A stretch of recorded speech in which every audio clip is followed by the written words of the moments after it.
The story begins with a meteorite heading straight for Earth. A family watching the news isn't worried because the mother, Maureen, used her job at the space agency to get them on a list to escape. On the night of the disaster, they boarded a spaceship to find a new planet for humans to live on. One day, while playing poker, their ship was hit by debris from a giant warship. The crash knocked them off course. The ship shook violently, and all the family could do was hold on to each other and hope they would be okay. They landed safely, but their relief didn't last long. A heavy metal box came loose and crushed Maureen's leg. The father, John, opened the top hatch, and their youngest son, Will, climbed out. But when their little daughter tried to get out, she was too big for the opening. Will jumped from the ship to a higher ledge and saw that the whole planet was covered in snow and ice. John and the others helped the injured Maureen out of a different hatch. Just then, they heard the sound of ice cracking. Water rushed in, and their spaceship, with all their supplies, sank into the freezing water. Their first priority was to treat Maureen's leg, but all the medical supplies were on the sunken ship. Then Maureen did something that surprised everyone. She took off her helmet. John yelled at her to stop because they didn't know if the air was safe to breathe. But John had already found out by accident. His pants were torn, and he realized the planet had enough oxygen for them to survive. The rest of the family took off their helmets and breathed in the cold, fresh air. Soon, they faced another big problem. The sun would set in 6 hours, and the temperature would drop to a deadly -51 degrees Celsius. Their spacesuits had heaters, but the batteries would only last for 5 hours. Without a way to recharge, they would freeze to death. John came up with a plan: dive into the sunken ship and get the spare batteries. Since his own suit was damaged and Maureen's leg was broken, he turned to his son, Will, who was the only one small enough to fit through the top hatch. But Will was too scared and just stood there shivering. Seeing her brother was terrified, his older sister Judy jumped into the water. John tried to call her back on the intercom, but she was taking a longer route through another hatch. The water was getting colder and would soon freeze over. Luckily, Judy found the batteries, but as she started to swim back, she realized the water in the ship was already starting to freeze. Judy swam as fast as she could, but the heavy batteries slowed her down. The ice on the surface was now forming quickly. Judy dropped the batteries and swam with all her might, but it was too late. She was trapped in the ice. Judy struggled in the freezing water as the ice grew thicker around her. On the shore, her father screamed for her to leave the batteries and swim faster, but she was already stuck. The family felt completely helpless. Thankfully, the spacesuits were still providing her with oxygen and heat. While comforting her daughter, Maureen used a computer and saw that Judy's battery had less than 5 hours left. They had to get her out before it died. The look on Maureen's face also showed that her own leg injury was very serious. John frantically pulled out a knife and started chipping at the ice, but it was an impossible task with such a small tool. After trying for a long time, he had only made a small hole. Just then, a bright light shone from a glacier in the distance. Will, who was a smart student, guessed that the light might be from magnesium.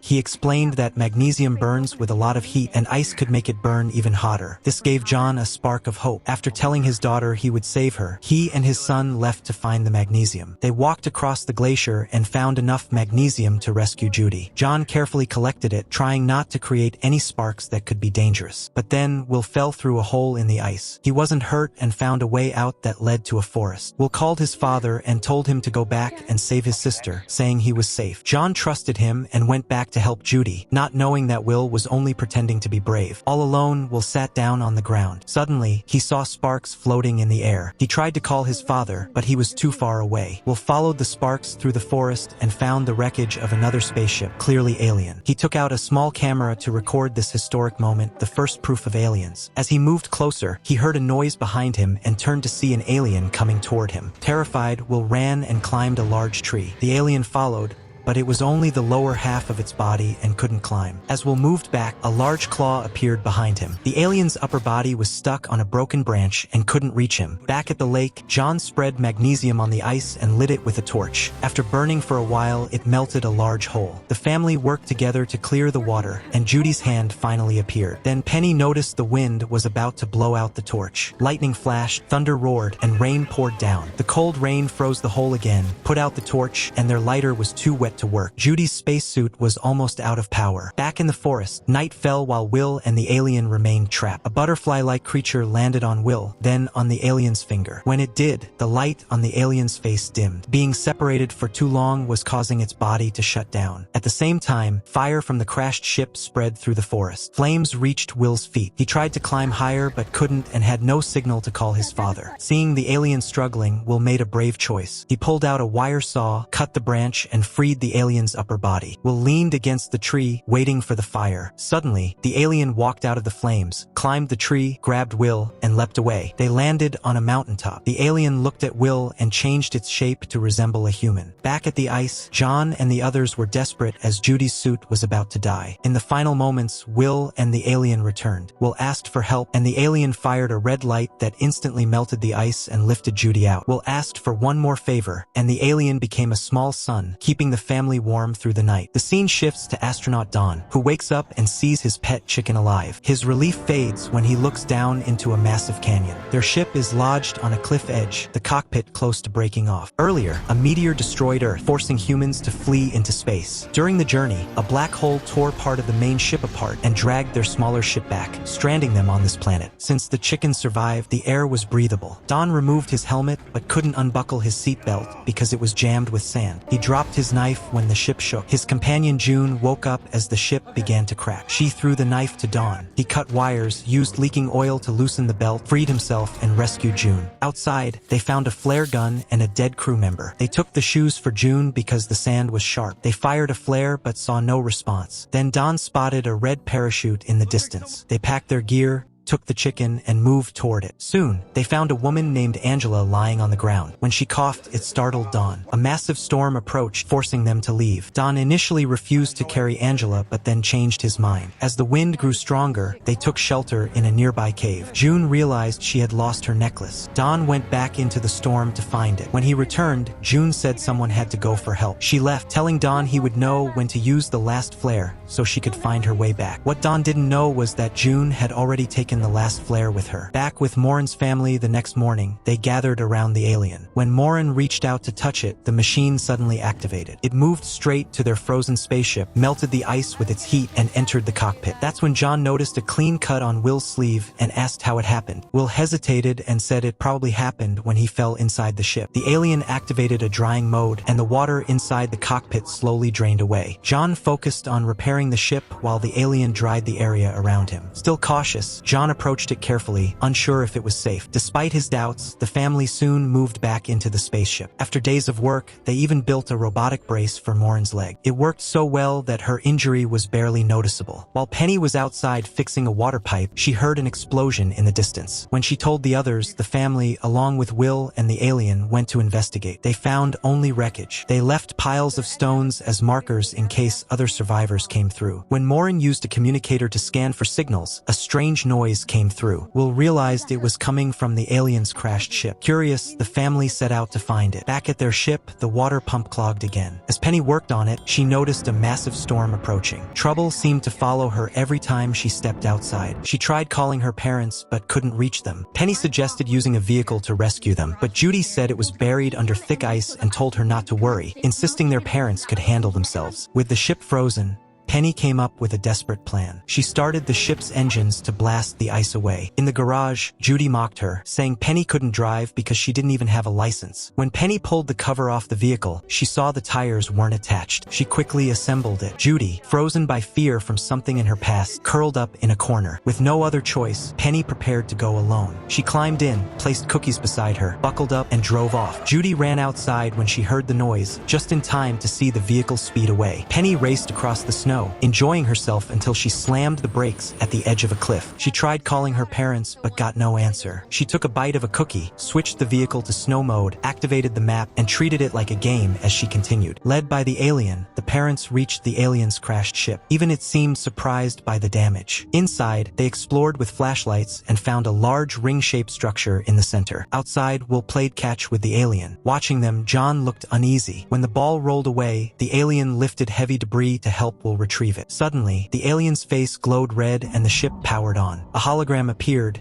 showing a planet, then zooming out to reveal a galaxy that wasn't the Milky Way. They were in a different galaxy. By touching the debris, Will saw the alien's memories and learned its main ship had been attacked, stranding it here. Frightened, Will ran. The alien followed, looking sad and lowering its head. Will tested it, telling it to raise one hand, then the other. When he told it to walk toward a cliff, it obeyed without hesitation. Just before it stepped off, Will stopped it and called it back. The alien knelt and Will accepted it again, realizing he could trust it. When the parents exited the ship, they hurried back toward their own as the storm arrived. Diamonds began falling from the sky, smashing into trees. One sliced John's arm as they hid behind a large rock. At that moment, they heard Penny's voice over the communicator. The alien transformed into a bright beacon to guide her. Penny arrived and they escaped together in the vehicle, the alien clinging to the back. From a nearby cave, Don spotted the vehicle through binoculars. He reached for the flare gun but found the box empty and realized June had stolen it. The family saw a flare in the distance and drove toward it, finding only June. She claimed she was alone. With the storm closing in, they escaped and returned safely to their ship. Back in the cave, Don held his chicken, his last hope for food. Later, Will woke from a nightmare and went to the ship's main hall. June sat there quietly. When Will opened the fridge, she asked if he'd had a bad dream and admitted she still had nightmares too. The alien entered the room. Will apologized and turned to leave, but June stopped him and warned she had seen aliens like this before, on the main ship in combat mode, hurting people. As Will walked past the alien, the ship shook and the ice above them started to crack. The family ran to the main hall. They knew they had to leave before the glacier collapsed. Morin gave everyone a job to do, but John had bad news. The engine wasn't working. The storm had blocked the air vents with sand, and they couldn't leave until they were cleared. Morin went back to the hall to give out new jobs, while John went to clear the sludge near the fuel tank. The others started cleaning other parts blocked by the storm. As John finished, he saw something moving in the water behind him. Meanwhile, Morin found out that someone had used the 3D printer to make a weapon, but no one knew who did it. While Morin was cleaning, an alarm went off. She ran to the cockpit and saw that the fuel tank was slowly draining. They were running out of time. John rushed to check it out while Morin went to the engine room to clear the blockages. June then suggested they all just get in the vehicle and leave. Morin said no, explaining that while one or two of them might survive for a little while, it wouldn't work for the whole family. June then pretended she needed to get something and snuck away to a storage room, where she started stuffing a bag with supplies to escape by herself. At that moment, the alien, who was helping clean, suddenly turned and walked away. Will followed it. The alien stopped under a pipe where strange noises were coming from. When Will tried to talk to it, the alien ignored him. Suddenly, two eel-like creatures dropped down, and the alien quickly protected Will with its strong body. To keep Will safe, the alien pushed him into the storage room, locking him inside with the deceitful June. Elsewhere, while John was checking the water near the fuel tank, something suddenly pulled him under. Later, when Will yelled for help, Penny and her mother ran over but only found the alien, who warned them that Will was in danger from a creature on the ship. Morin went to the main hall and learned her husband was in the basement. In the middle of the chaos, John came back and threw an eel-like creature on the floor, warning them not to go downstairs. Morin put its body on the table, smelled fuel on it, and realized these creatures were eating their fuel. When they looked at the fuel tank monitor, they saw it was full of them. Luckily, their ship had a second fuel tank that was still safe. The only way to save themselves was to manually shut off the first tank before the creatures contaminated both. John tried to get a wrench from the storage room, but the alien blocking his way kept repeating that Will was in danger. With no other choice, John had Judy use the 3D printer to make a new wrench while he prepared to fight the creatures. In the storage room, June learned from Will that the alien was protecting him because he had saved it before, suggesting they might have a mental connection. June became lost in thought. As John fought the alien eels, the ice above the ship cracked again, causing the ship to tilt. Judy was trapped under a box, and Penny fell into a pool of sewage filled with the creatures. At the same time, the backup fuel tank turned on. John managed to pin one of the eels down, grab a knife, and kill it. Meanwhile, Penny was throwing salt in the hallways to scare the creatures away. John ran to the basement to save Penny as she screamed. He cut the fuel line, which made all the eels go toward the leak. Judy managed to get a wrench and free herself from the box. In the storage room,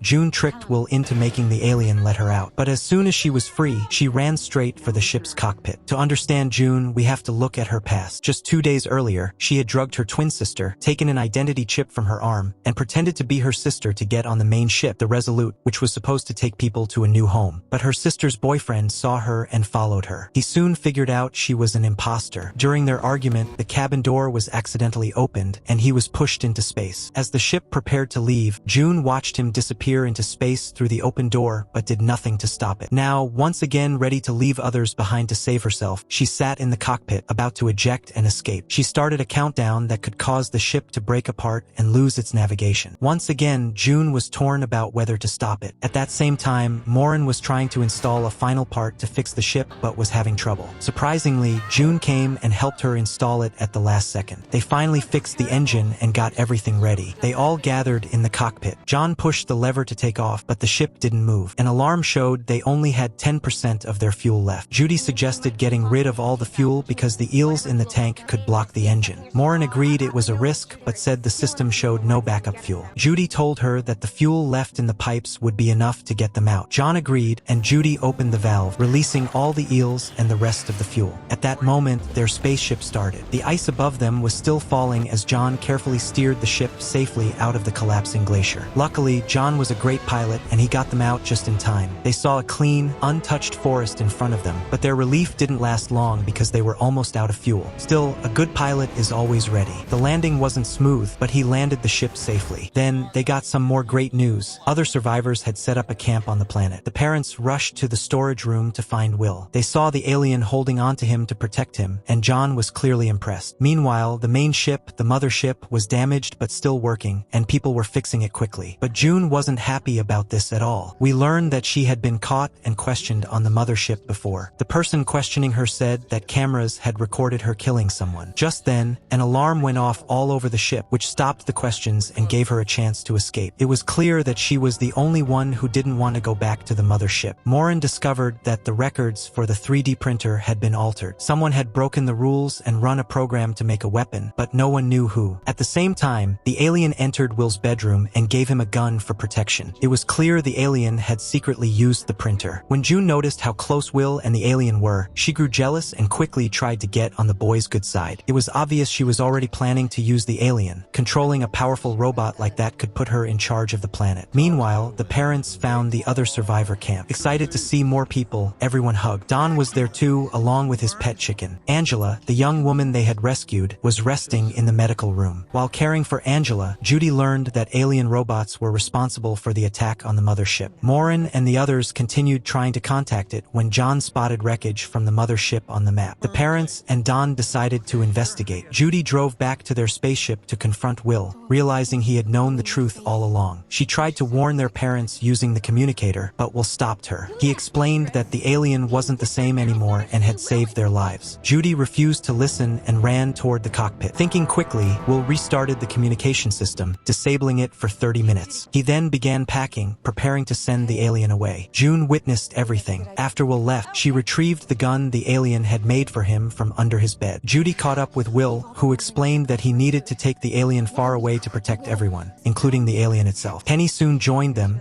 and the three left together. As they crossed a log bridge, they heard a strange sound behind them, and a monster suddenly appeared. Penny clapped her hands, and flowers began to bloom. Judy tried clapping as well, and the flowers around her bloomed too. Will knelt and clapped, and the alien copied him, raising its metal hand. Flowers bloomed all around them. The moment was broken by a loud roar. The alien warned that Will was in danger, and they hurried away. A cliff soon blocked their path, but the alien knocked down a large tree to form a bridge. As they prepared to cross, the monster appeared again. The alien shifted into attack mode and scared it away. When it turned back, it returned to its normal form and copied Will's victory gesture. Will nearly slipped in excitement. Soon after, June arrived at the same spot, having followed them secretly. Elsewhere, the parents drove their vehicle to the mothership wreckage. At first, they believed a meteor had caused the damage, but after examining the marks, Morin realized it had been an attack. Inside the storage room, they searched for supplies but found mostly junk. Eventually, they found a box labeled signal transmitter, but inside was whiskey. Don admitted he had swapped it to hide liquor, making Morin furious. She stepped outside and noticed the signal receiver. Realizing they were cut off, she returned, grabbed the whiskey from Don, and began drinking. Back with Will's group, they spotted another group of survivors in the woods. To keep the alien hidden, they stayed out of sight. Among the group was a handsome boy, and Penny immediately developed a crush. When he dropped a letter, they picked it up. When the boy returned looking for it, he discovered them and the alien. He was about to call for help, but Penny used the letter to blackmail him into silence. Since the letter was important, he agreed and left. They continued on and reached a cave. John's group ran into trouble when their vehicle lost power, forcing them to stay near the wreckage overnight. Realizing his parents wouldn't return that night, Will decided they would stay in the cave and keep the alien company for one last evening. As night fell, his parents sat near the signal receiver, drinking Don's whiskey and watching the sky. A purple glow suddenly appeared in the distance, revealing jellyfish-like alien creatures floating through the air. Later, back in the cave, Penny drew on the stone wall with red clay. The three covered their hands in the clay and pressed their handprints onto the wall. The alien watched quietly as the lights on its face flickered. Late that night, while they slept, the alien knelt before the wall, coated its metal claws in red clay, and pressed its own handprint beside theirs, wanting to belong. Back with Morin, she and John got into an argument and she got up to leave. She had only walked a few steps when an earthquake started. The signal receiver behind them fell over, and even though they tried to run, it was too late. They were trapped inside the wreckage. Desperate, they banged on the metal walls, hoping Don would rescue them. Meanwhile, Don was still busy loading his smuggled whiskey onto the vehicle. Luckily, after he finished, Don started looking for them and eventually found them trapped. The next morning, Don used an explosive to blast a large hole and rescue them. Over at Will's camp, after spending one last night with the alien robot, they got ready to say goodbye. The alien picked up a stone and gave it to Will as a gift. It once again warned Will that danger was coming, but Will said that the robot was the one in danger and that it had to stay there. With that, Will turned and walked away. The alien robot, still worried, tried to follow. Will told it one more time to stay put. As he left, the robot's face glowed with what looked like sadness. As they left, June was watching them from up high with a smile. Once they were far enough away, she quietly went into the cave. The alien robot was facing the stone wall, looking lost. June's real plan was to get the alien robot for herself. She wanted a powerful bodyguard. She started to manipulate it, telling the alien that humans couldn't be trusted and would betray it, even Will. She added that only she would save the robot, then turned and left. The nights on this planet were very scary. A woman saw a large, fluttering moth and was about to touch it when a giant tongue shot out, grabbed the moth, and swallowed it whole. This scared her so much that she just lay there without moving. Because they lost the signal receiver, they couldn't contact the mothership. To survive, they came up with a new plan: build a giant lighthouse to send a powerful beam of light into space as a distress signal. Elsewhere, Morin's calculations led her to an unbelievable and deeply worrying discovery. Finally, she made a decision. She went to the storage room, found a giant package, and was loading it onto a vehicle when John saw her and asked what she was doing. She explained there might be a problem with the sun, as it was rising earlier each day. John said this was normal on Earth, but Morin told him the change was happening way too fast. After saying goodbye to John, she drove off to investigate. At that moment, June found Will and asked for the alien robot's help. She hinted that she wanted the boy to bring the alien back. Just then, Don came by and recognized June. She was the one who had stolen the only signal flare,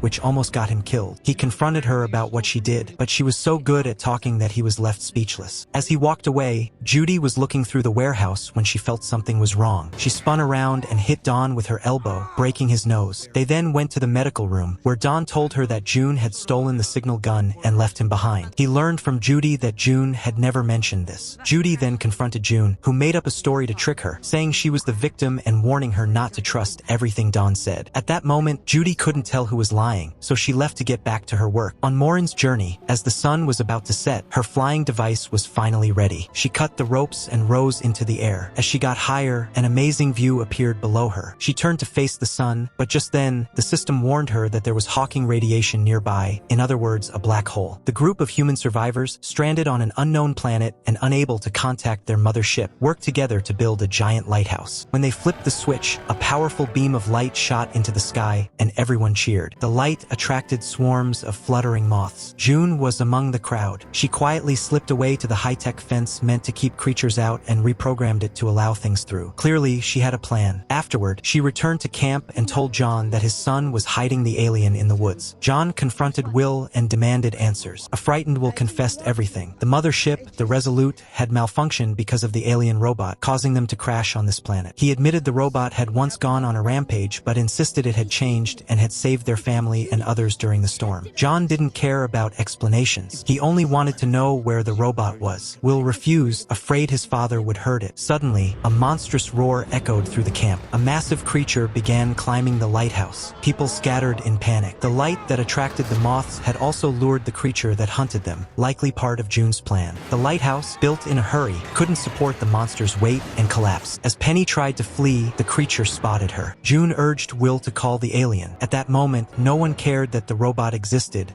only that it could save them. Penny hid inside a tent, believing she was safe. Then a recorded message from the mothership began playing. She rushed to shut it off, but the sound drew the monster's attention. Tore open the tent and charged. John arrived just in time, standing between Penny and the creature. He raised his knife, but it was useless against the monster's fangs. As it lunged, something slammed into it. The alien robot had arrived. Will felt relief, while the others stared in shock. The monster roared again, calling another creature. John and the others fled as the alien robot was pinned down by both monsters. It didn't fight back, obeying Will's earlier command. Panicking, Will ran outside. Inside the ship, June watched with a satisfied smile. Seeing the robot about to be destroyed, Will screamed for it to turn strong. The robot's facial lights turned red. It threw the monsters aside and stood in a four-armed battle mode. When another creature attacked, the robot's hands glowed yellow as it crushed and hurled the monsters away, defeating them easily. Just as everyone thought it was over, the robot turned toward the humans, its claws glowing. Will ran in front of it as his father shouted for him to stop. His mother arrived at that moment. Will grabbed the robot's claws, and as it looked at him,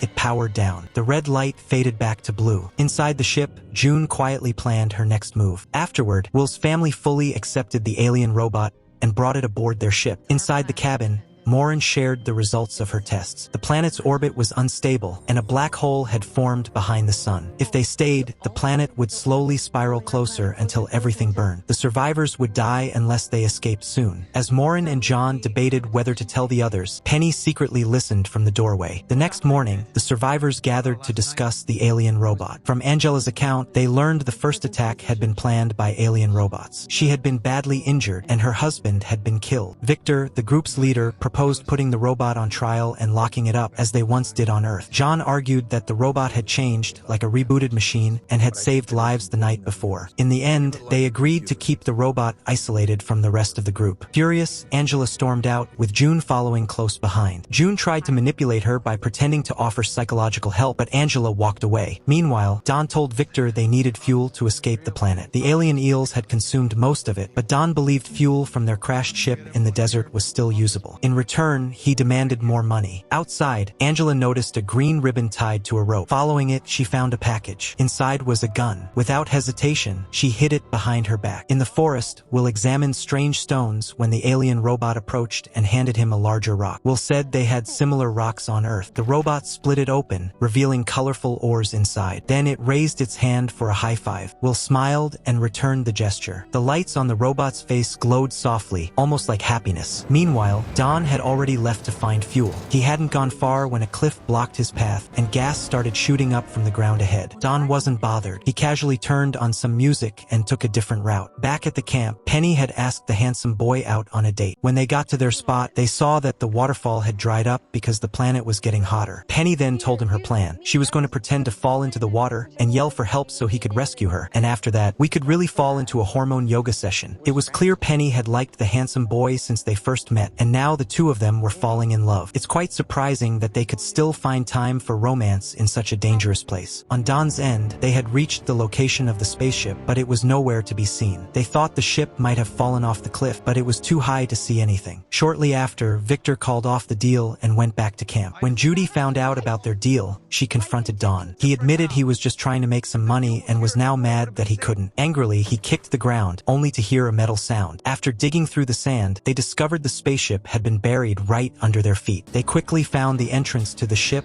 and connected the fuel hose. Since the area could collapse at any time, they used 2 vehicles and ropes to keep the spaceship stable. Just as the last drop of fuel was being taken out, the ship's balance shifted, and it was about to fall off the cliff. They decided to cut the ropes and let the ship fall. However, Don was still inside. He rushed to the storage room, opened a box, and discovered June's real identity. He knew Judy was too kind to give up on him, so he had no choice but to cut the last safety rope himself. The ship then fell. As everyone rushed to the cliff to mourn, a hand reached out. At the last second, Don had managed to escape. On the spaceship, Angela found out June was pretending to be a psychologist and agreed to have therapy with her. June used the chance to bring up Angela's painful memories from her time on the mothership, but couldn't get her to the next step of her plan. Waiting outside the room, June's smile showed that everything was going just as she wanted. After the session, Angela couldn't sit still. She left her room and asked where John's family's spaceship was. Meanwhile, Will and a few others were playing poker on the spaceship. June noticed Angela walking toward them with a cane. Soon after,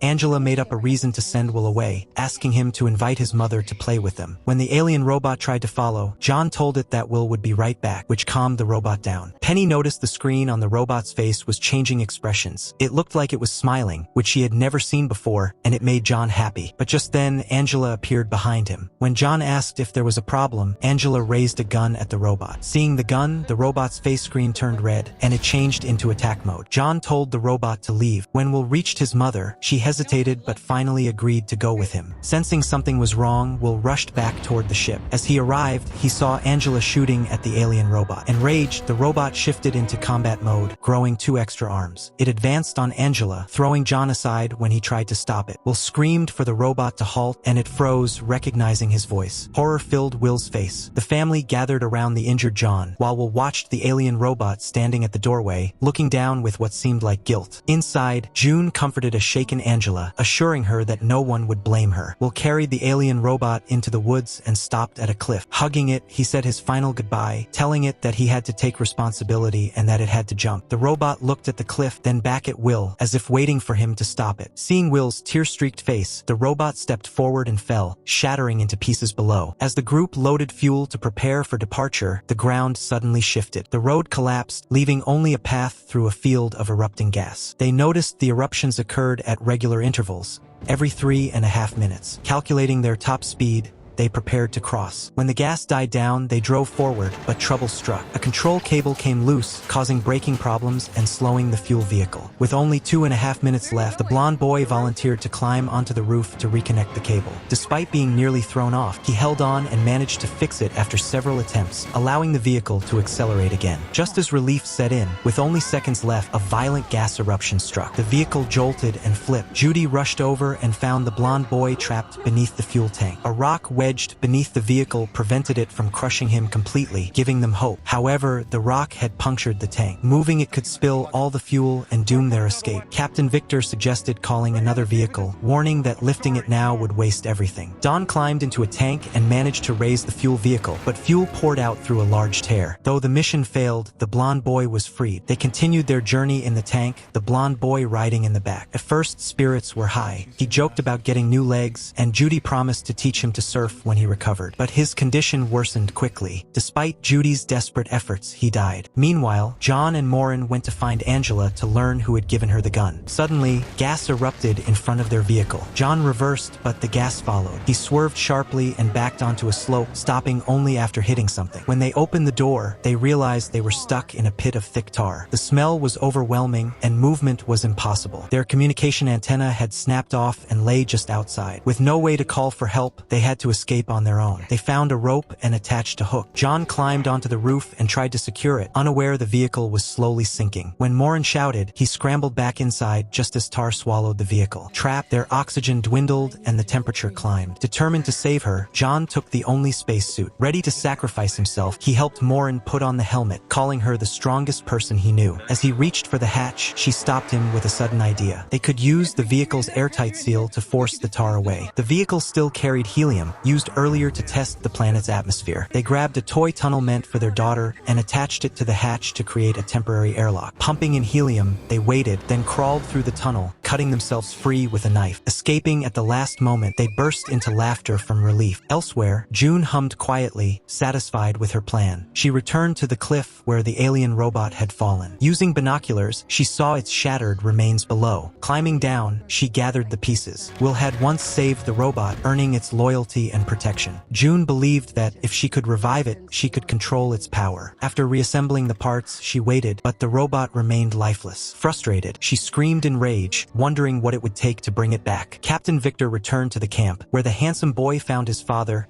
and told him about Penny's warning that their planet was going to be destroyed. Meanwhile, June had gone back to her cabin and was watching the video files that Will had recorded. At that moment, the sleeping robot parts seemed to react to a sound from the video. John and Morin, who had just barely survived the tar pit, were walking back to the camp when they heard the sound of a spaceship's engine. They followed the noise, climbed a hill, and saw Captain Victor and his family getting their spaceship ready for takeoff. Since they had used most of their fuel to rescue the blonde boy, they didn't have much left. Their plan was to use what they had to escape the planet. But Morin told them their ship was too heavy and they didn't have enough fuel to get through the atmosphere. They would run out of fuel before they reached space and would crash. Victor refused to believe her and insisted on launching anyway. While they were talking, John snuck onto the spaceship, opened the cockpit door, hit the emergency stop button, and then used the communicator to call all the survivors to a meeting. There, John told everyone that according to his wife's research, their planet's orbit had changed, and it would soon get dangerously close to the sun. The temperature would rise until everything on the planet was burned up. Morin was inside the spaceship, trying to figure out how to make it lighter so they could use the last of their fuel to escape the planet's gravity and be rescued by the mothership. At that moment, a picture on Will's t-shirt gave her an idea. She quickly went outside and announced that they needed to strip off all the parts they didn't need to make the ship light enough to fly, including the navigation system. But the navigation system is like the spaceship's brain and is needed for takeoff. Morin then suggested that they didn't need to fly the ship from the inside. She said that in the early days of space travel, NASA's capsules were just like tin cans controlled from the ground. They could use that old-fashioned method to launch from the planet. After that, they started taking the spaceship apart. Morin met with her daughter Judy, who told her about how June had stolen her sister's identity. They then drove back to the spaceship. Inside, Morin saw her son with June, so she sent Will away and tricked June into going into the storage room, then locked her inside. June tried to use sob stories to get sympathy, but Morin didn't fall for her tricks anymore and didn't trust her at all. As Morin was about to leave, June threatened her, saying she had messed with the escape ship. Morin didn't believe her empty threat and turned to leave. Morin found John. Because they had taken so many parts off the spaceship, it could now only be flown by hand. Choosing a pilot was now their biggest problem. John and the others were looking at data on a computer. Because of the incredible force during takeoff, the pilot would probably pass out, so they needed the person who would wake up the fastest. It turned out that John woke up the quickest, so he was the only person who could do it. But John refused, not wanting to leave his wife and children. Morin reminded him of his promise to come back to them safely. They had a family meeting, and after talking it over,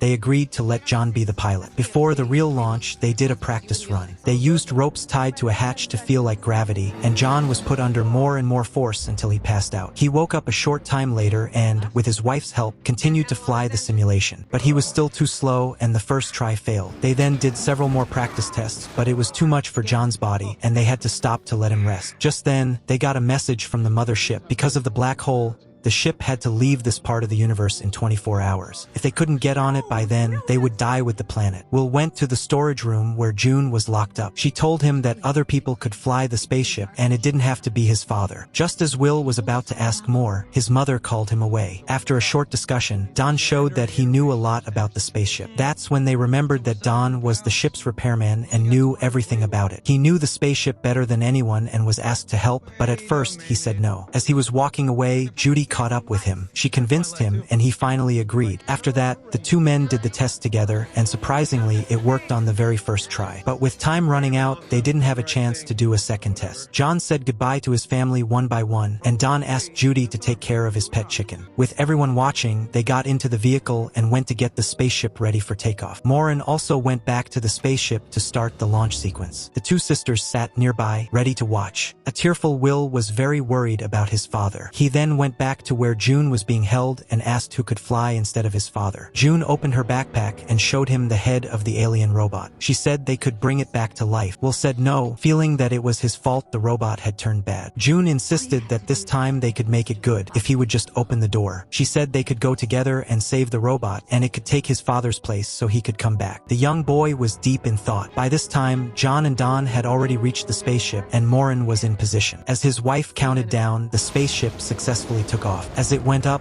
the gravity got stronger, and both men passed out. Morin kept calling to them until they woke up. Following her instructions, they successfully flew the ship, letting out heat from the engine. Everyone was relieved to see it was working, but then they faced the next danger, a strange cloud. Just as the two were getting ready for their next instruction, someone appeared behind Morin and knocked her out. It was June. The scene then cuts to Will, tied up in the room where June had been held. Turns out that June had tricked Will into letting her out. Without anyone giving commands, the spaceship soon exploded in midair as everyone watched in horror. It looked like John and Don had just died. Inside the hall, 3 people are sad about the explosion, but Will believes his father is still alive. He insists it must be a machine problem, and that's why they can't contact him. At this moment, Judy plans to look for her mother, who was taken away by June. Will wants to go with her, but Judy says no and asks him to stay. Will knows that all of this happened because of his own mistakes. Holding the signal receiver, he goes back to his room. Judy makes one last meal before leaving to find her mother. Elsewhere, Morin wakes up to find herself looking at the taken-apart pieces of the alien robot and a free June. June then ties Morin to a tree and starts putting the robot back together, but it still doesn't do anything. June guesses the problem isn't with the robot, but with the spaceship itself. Saying this, she takes Morin into the alien ship. Morin tries to push June away to escape, but accidentally sets off a reaction. Just like what happened on the mother ship, the spaceship's special engine reacts. Morin says she had seen it before when she touched it in a secret area on the mothership. Then, both of them lift their hands and touch a groove at the same time. Unexpectedly, the engine successfully turns on, and the alien door opens. This brings back memories for June. She remembers that while escaping on the mothership, she heard 2 people arguing that the aliens might come back for the engine, and if it were lost, everyone would die. Now, they finally understand the robot didn't attack the mothership for no reason. Humans had actually captured an alien ship and stolen its engine. The aliens were just trying to get their property back. At this time, Judy, in her vehicle, uses a locator and finds a signal far away. She checks it and realizes it's her mother's vehicle and immediately leaves to rescue her. June is busy putting the alien robot together. Even though they found the spaceship's engine, the robot still won't turn on. Frustrated with the pile of useless metal, June gets angry and even kicks it. What she doesn't notice is that when her arm touched the wreckage of the alien spaceship, it slowly started to change. Just then, she hears some rustling and the screams of a chicken in the bushes. Curious, she looks and pulls back the leaves to find the pet chicken. Suddenly, Judy appears behind her and knocks her out with a stun device. She quickly unties her mother, grabs the chicken, closes the vehicle door, and gets ready to drive away. However, the alien robot, which has suddenly come back to life, blocks their path. They try to back up, but the robot grabs the bumper, and the vehicle won't move, its back wheels just spinning. Then, the stunned June surprisingly gets up from behind the robot, which then gives a warning. The alien robot seems to have accepted June as its new master, since she was the one who brought it back to life. Meanwhile, Will, frustrated with himself, is taking out his anger by smashing decorations. While doing this, he throws the rock the alien robot gave him, and it splits in 2. Will smells it and discovers it has a foul odor,